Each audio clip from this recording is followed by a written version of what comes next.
llegó el momento de hablar de prevención de lavado de activos y de crímenes financieros con nuestro asesor, Erani Castro, que viene todos los lunes. ¿Qué va? ¿Cómo está? Buenos días a todos. ¿Cómo estuvo el fin de semana?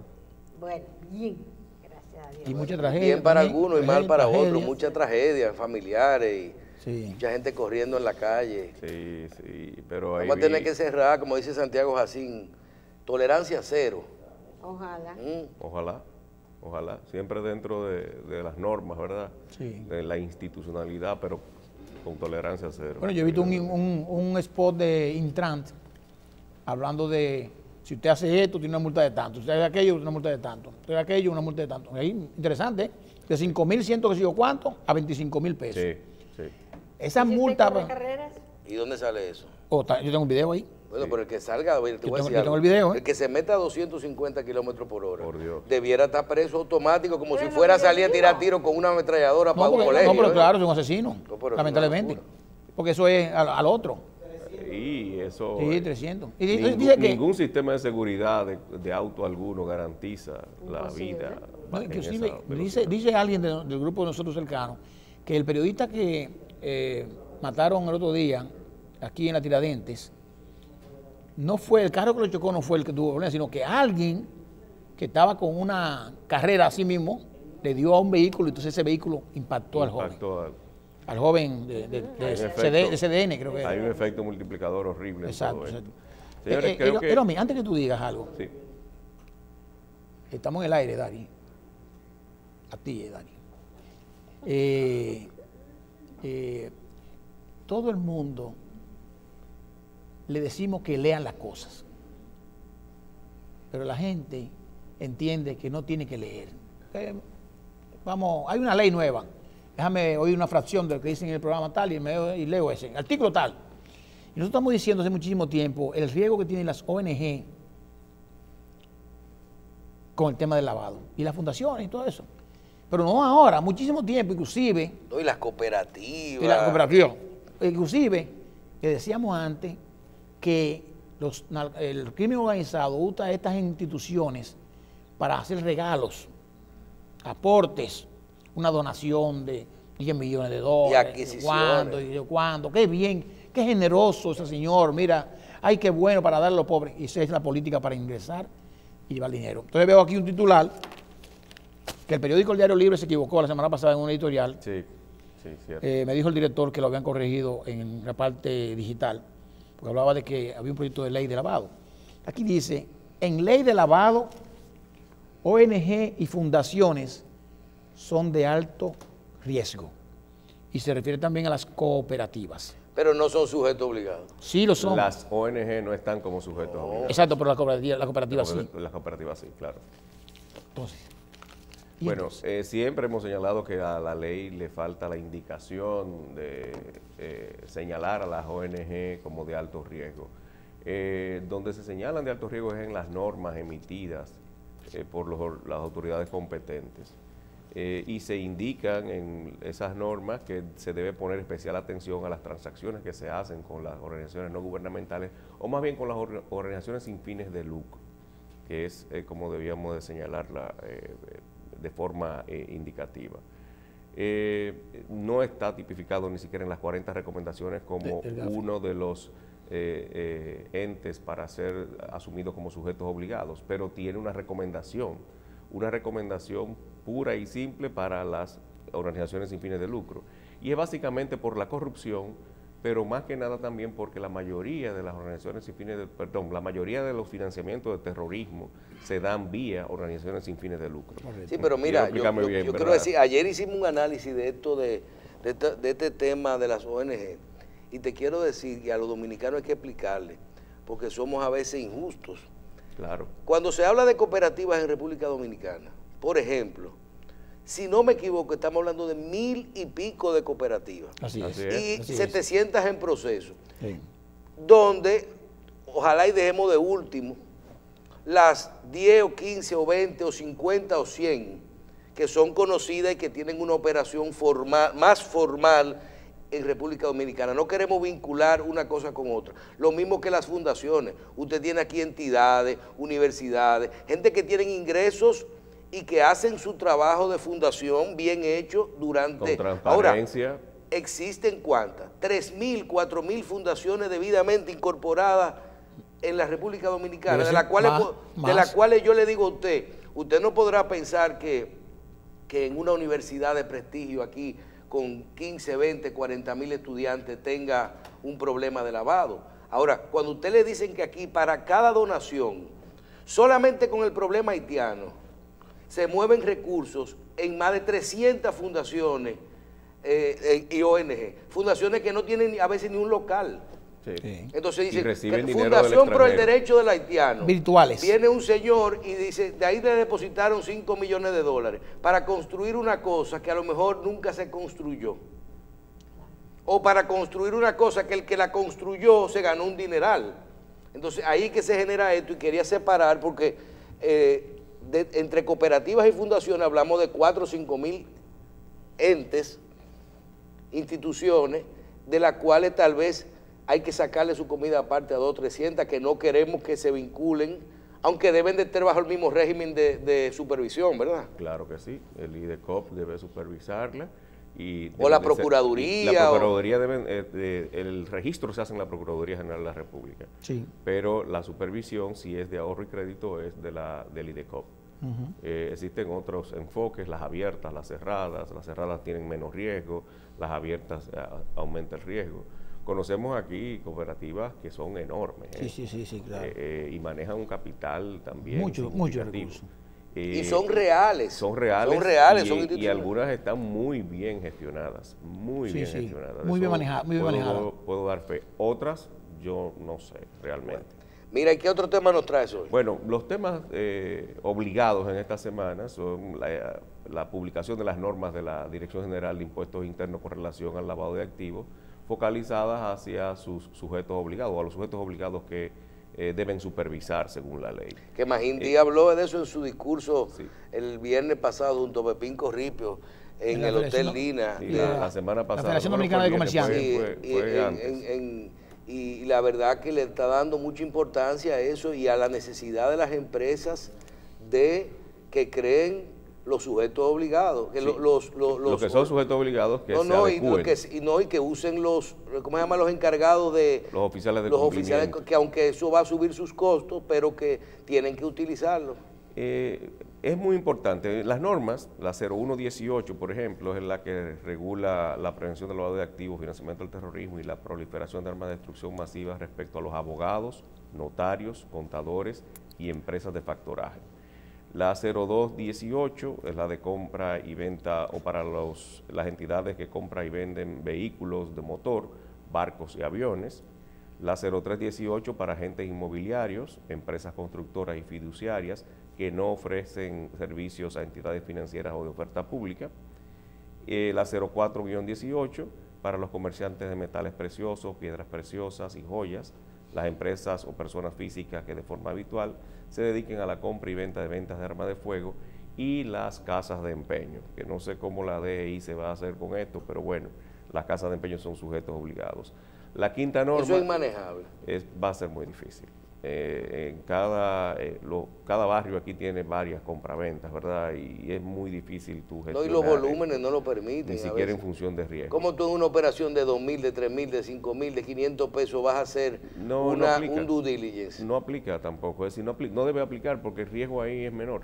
Entonces no aplicaría. Por eso el enfoque basado en riesgo es importante aplicarlo, no solamente en la supervisión, sino también en la administración misma del riesgo. Y finalmente la 5, que es la que establece el régimen sancionador para todos los sujetos obligados que están bajo supervisión de la Dirección General de Impuestos Internos.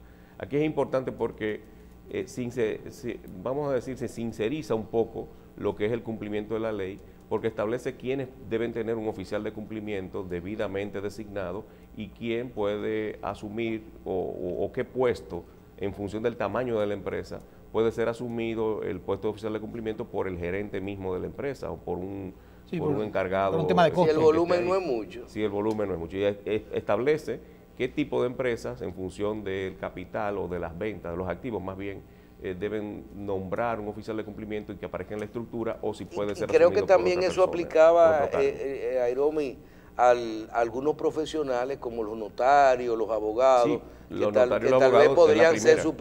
su propio oficial de Claro que sí, cumplimiento. la 01-18 para los Los profesionales auditores. liberales. Y estos profesionales liberales pueden ser ellos mismos. Hay que acotar algo, debemos de dar sobre martillar el clavo de nuevo. Para los abogados solamente aplican 10 causales que están muy bien establecidas en la ley y no aplican para asuntos penales, sino básicamente para asuntos civiles, asuntos comerciales. Repite. Que la aplicación o la designación de los abogados como sujeto obligado aplican para las funciones de los abogados civiles, Claro, no para las penales. Usted lo que le está diciendo a la gente es que si usted es abogado y usted tiene un caso de manejar una adquisición de una empresa o una venta de una propiedad, usted sí debe de hacer un proceso de debida diligencia, de averiguar de dónde salen los fondos, quién es su cliente. Y hacer los reportes. Pero si un narcotraficante le pide que lo defienda, Defiéndalo. usted no tiene que hacer nada, usted no tiene que... Sí. Eso lo establece Gafi y eso lo hemos hablado antes, esto en función Bueno, de pero La el defensa, la Chapo defensa. necesita un abogado. el derecho El a Chapo la, necesita a a la defensa. defensa, Sí. que es legítimo, ¿verdad? Y está establecido en las normas Sí, de derechos honorario humanos. Lo que hay que ver cómo le pagan. Honorario profesional de $5 millones en efectivo de un capo, pero no tengo que reportarlo. No tiene que reportarlo, Sí, muy exactamente. Esto sí. Bueno. Me parece bien. Lo segundo Y los es- contadores no. los contadores no aplican. No, porque usted no tiene materia penal. No, pues está bien, pero... El contador del Chapo. Bueno, si el contador es un auditor forense, ya ahí está haciendo una función de levantamiento de información y un informe ya que podría ser penal. Y ahí entonces quizá entraría esto no está bien definido en ese caso. Lo segundo es la información de que la Unión Europea retirará a menos de un mes y pocos días 8 de los países que listó de un número de 17 en diciembre pasado como paraísos fiscales. Es decir, de la lista emitida en diciembre de 17 países, la Unión Europea creo que mañana anunciará el retiro de 8 de esos países. O sea que solo van a permitir, Ahora mismo, en vez de tener 17 paraísos fiscales avalados o permitidos por los países de la Unión Europea, ahora serán 9 nomás. entonces esos países a lo mejor fue que se quedaron en la lista gris, que no se metieron en el lío del Gafi, de la ley de lavado, el control. Aducen Pierre Moscovici, que es el comisario europeo de Asuntos Económicos, dice que estos 8 países, han asumido un compromiso de cooperación y de fortalecimiento para colaborar con la Unión Europea contra la evasión fiscal. ¿Y cuáles son? ¿Se dice? Sí, los 17 países citados en diciembre, que causó mucho escozor, fueron Samoa Americana, Barbados, Bahrein, Bahamas, Guam, Corea del Sur, Macao, Islas Marshall, Mongolia, Namibia, Palau, Panamá, Santa Lucía, Namibia, Samoa, Trinidad y Tobago, Túnez y Emiratos Árabes. ¿Y cuáles quedaron? Ahora mismo van a salir mañana, si Dios quiere, después de la reunión de la Comisión Europea, Panamá, Corea del Sur, Emiratos Árabes Unidos, Barbados, Granada, Macao, Mongolia y Túnez. Que salen. Salen. O sea que ya no van a ser calificados como paraísos fiscales por parte de la Pero Unión eso es Europea. fuerte para Panamá, es una medida económica que puede afectar directamente. No, pero que No, lo sacan no. de ser calificado como paraíso Exacto, fiscal. exacto. De hecho, Panamá Lo fue benefician, lo benefician. Panamá fue de los países que alzó Los su voz con famosos más papeles fuerza de Panamá. cuando en diciembre cae como lo califica la Unión Europea como paraíso fiscal. Pero a todo esto es importante ver que la Unión Europea nunca consideró a ninguno de los paraísos fiscales que están dentro de la Unión como paraísos fiscales. Por ejemplo, Gibraltar, la Isle of Man, la Isla de Hombre, o Guernsey, Suiza. Jersey, Chipre, Suiza. Pues Suiza ya está colaborando mucho. Sí. Suiza ha mejorado mucho sus niveles de cooperación después de los escándalos. O sea, mientras más chimoso es un país, más bien está con los estados. Más cooperador, diría yo, Michelle. Más No, porque cooperador. eso es información. Lo que llama la atención en todo esto es lo que acabo de decir, es decir, que la Unión Europea nunca calificó a ninguno de sus territorios como paraísos fiscales y de allí nacen los paraísos fiscales. Claro. Y que además, tan pronto como en un mes y días, van a retirar 8, casi la mitad, de los países que habían sido ya citados. Y la noticia más importante de lavadodinero.com, a nombre de BST Global Consulting, de la semana pasada, es la advertencia que hace la autoridad de bolsa de España, lo que sería la Superintendencia de Valores de España, con relación a los riesgos del Bitcoin. Se suma y hace las mismas advertencias que hace la Security Exchange Commission de los Estados Unidos. Y el caso del vendedor de antigüedades en la Florida, que ayudó a lavar más de 100 millones de dólares en oro ilegal dentro del estado de la Florida. ¿Cómo lo hacían?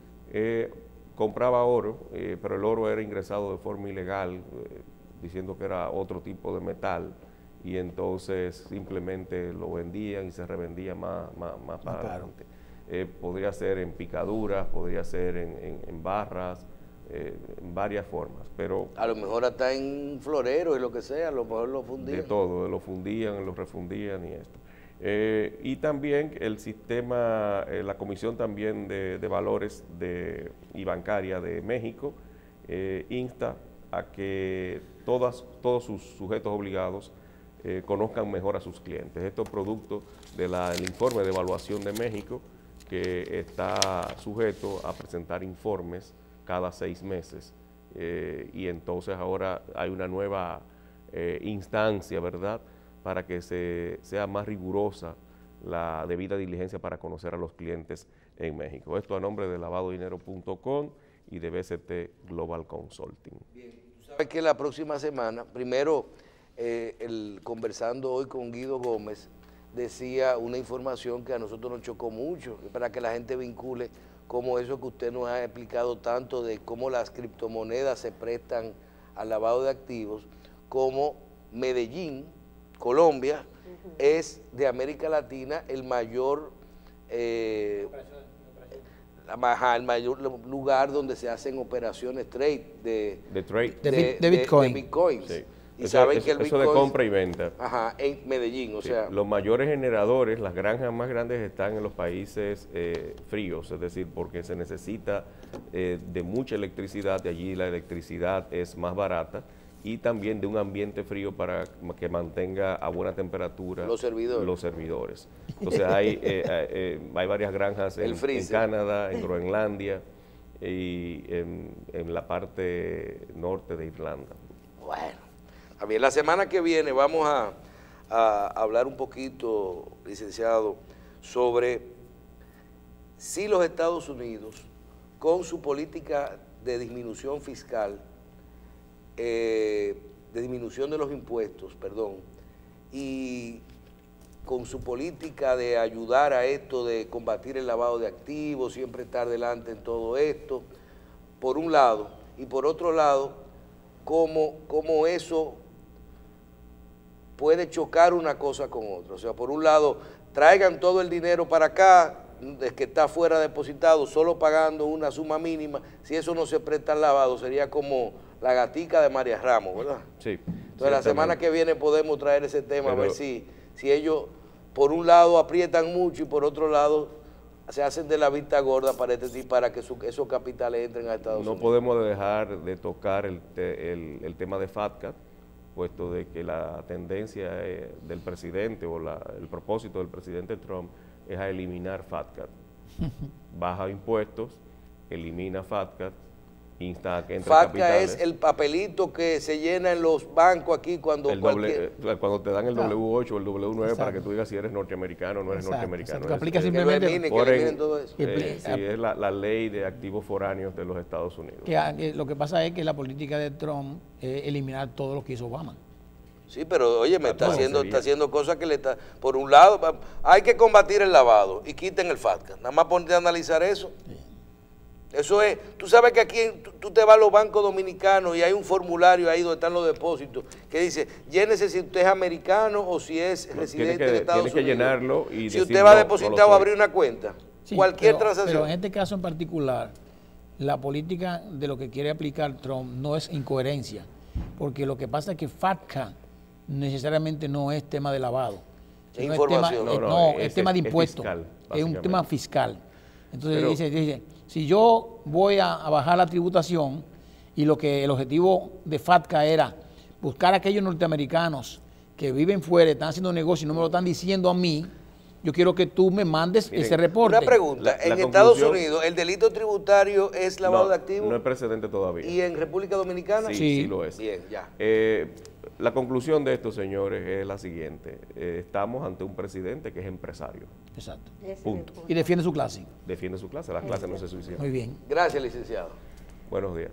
Nos despedimos de Hiromi Castro hasta el próximo lunes, siempre y cuando el Señor así lo disponga. Hacemos una pausa para comenzar con Síntesis y quiero ser tu representante, que hoy hay una sorpresa de invitado.